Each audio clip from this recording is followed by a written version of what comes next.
Allora ragazzi, vediamo questo bellissimo brano, Scarabocchi. C'è un arpeggio molto particolare, fa così.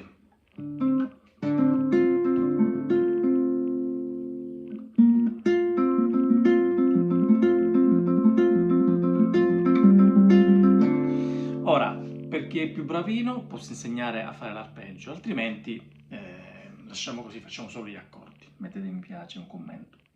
Allora, mettiamo il capotasto, quindi sul quinto, e facciamo una sorta di La minore settima. Quindi l'arpeggio è quinta, terza, quinta, seconda. Quindi sempre così, tonta.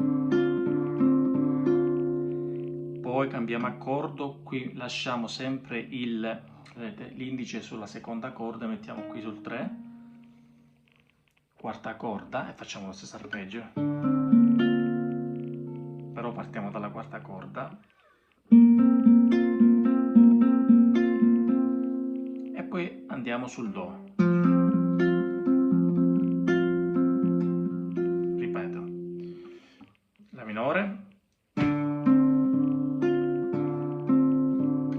Fa.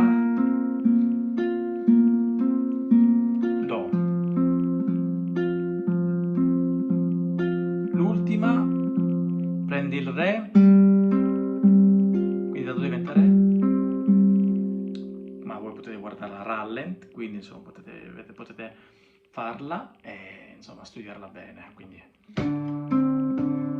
la velocizzo un po'.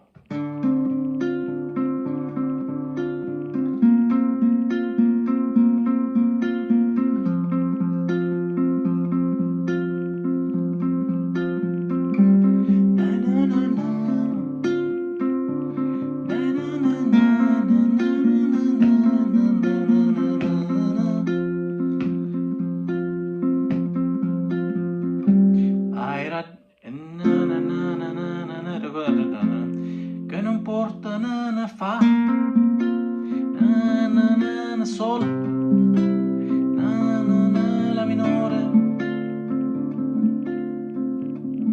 nana ancora fa sol nana ancora nana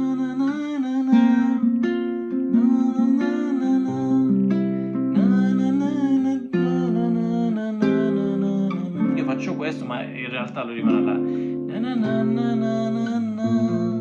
Fa, sol, ritornello e la minore. Ma chi l'ha detto? La